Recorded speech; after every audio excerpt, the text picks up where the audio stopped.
Hi ಸ್ನೇಹಿತರೆ, ನನ್ನ YouTube ಚಾನಲ್ಗೆ ಸ್ವಾಗತ. ಈ ವಿಡಿಯೋದಲ್ಲಿ ನಾವು ಸಮಾನಾರ್ಥಕ ಪದಗಳ ಬಗ್ಗೆ ತಿಳಿದುಕೊಳ್ಳೋಣ. ಇನ್ನೂ ಹೆಚ್ಚಿನ ವಿಡಿಯೋಗಳಿಗಾಗಿ ನನ್ನ ಚಾನಲನ್ನು ಸಬ್ಸ್ಕ್ರೈಬ್ ಮಾಡಿ. ಈ ವಿಡಿಯೋ ಇಷ್ಟ ಆಗಿದ್ದಲ್ಲಿ ಲೈಕ್ ಮಾಡಿ, ಶೇರ್ ಮಾಡಿ.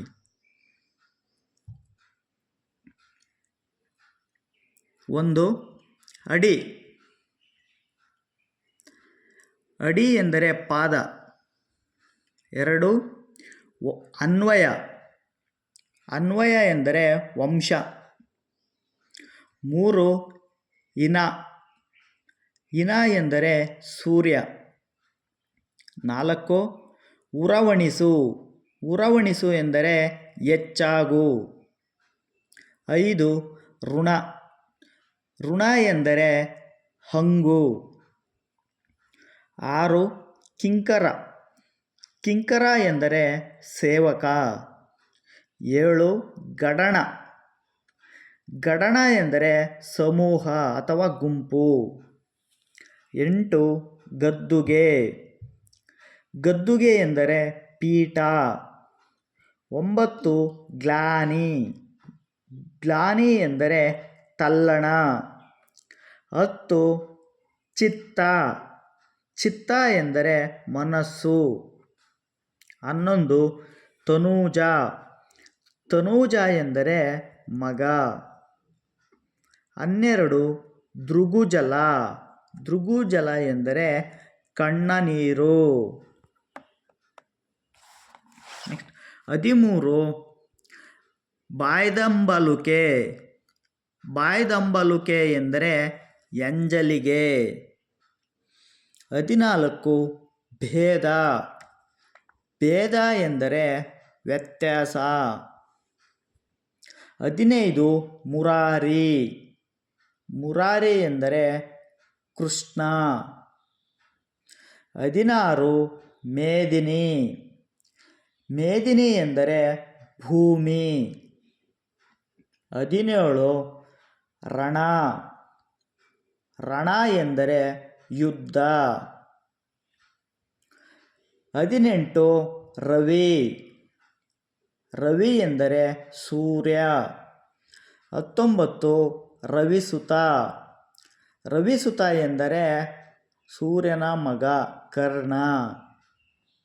20, ರಾಜೀವಸಖ. ರಾಜೀವಸಖ ಎಂದರೆ ಸೂರ್ಯ. 21, ರಿಪು. ರಿಪು ಎಂದರೆ ಶತ್ರು. 22, ಲಲನೆ.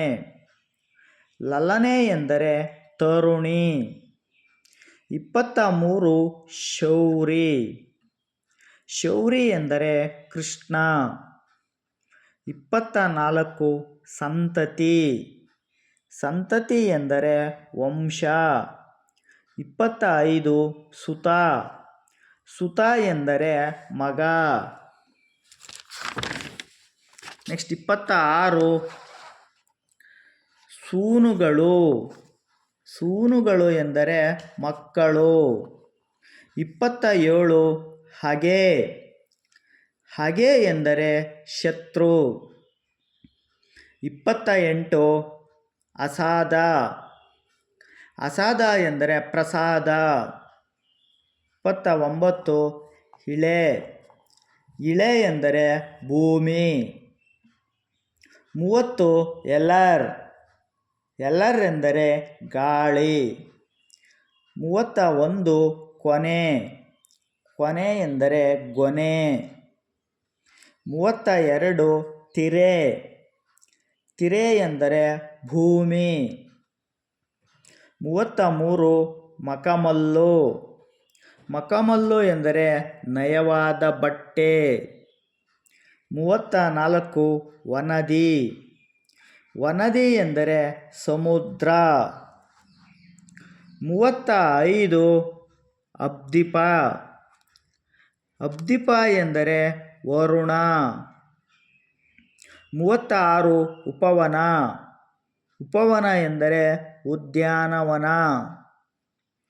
37, ಕದಳಿ. ಕದಳಿ ಎಂದರೆ ಬಾಳೆ. 38 ತುರಂಗ. ತುರಂಗ ಎಂದರೆ ಕುದುರೆ.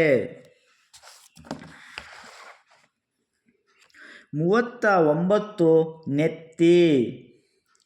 ನೆತ್ತಿ ಎಂದರೆ ಹಣೆ.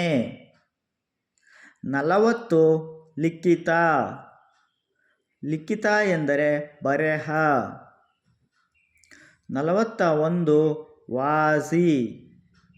ವಾಸಿ ಎಂದರೆ ಪ್ರತಿಜ್ಞೆ.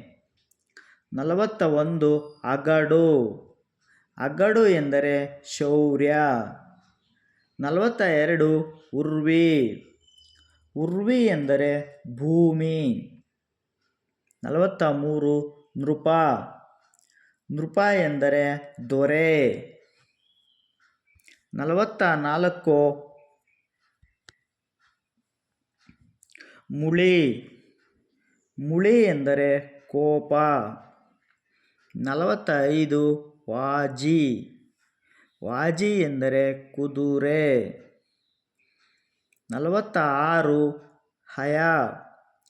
ಹಯ ಎಂದರೆ ಕುದುರೆ. 47 ಕಳ. ಕಳ ಎಂದರೆ ದುಷ್ಟ. 48 ದ್ವಿಜವಂಶಜಂ. ದ್ವಿಜವಂಶಜಂ ಎಂದರೆ ಬ್ರಾಹ್ಮಣ. 49 ಚಟ್ಟರಿಂ. ಚಟ್ಟರಿಂ ಎಂದರೆ ಶಿಷ್ಯರಿಂದ. 50 ಕನಕಪಾತ್ರೆ. ಕನಕಪಾತ್ರೆ ಎಂದರೆ ಚಿನ್ನದ ಪಾತ್ರೆ. ವೀಕ್ಷಕರೇ, ಈ ವಿಡಿಯೋ ಇಷ್ಟ ಆಗಿದ್ದಲ್ಲಿ ದಯವಿಟ್ಟು ನನ್ನ ಚಾನಲನ್ನು ಸಬ್ಸ್ಕ್ರೈಬ್ ಮಾಡಿ, ಶೇರ್ ಮಾಡಿ, ಲೈಕ್ ಮಾಡಿ, ಬೆಲ್ ಬಟನನ್ನು ಕ್ಲಿಕ್ ಮಾಡಿ ಎಂದು ಹೇಳುತ್ತಾ ನನ್ನ ವಿಡಿಯೋನ ಮುಗಿಸುತ್ತಿದ್ದೇನೆ. ಧನ್ಯವಾದಗಳು.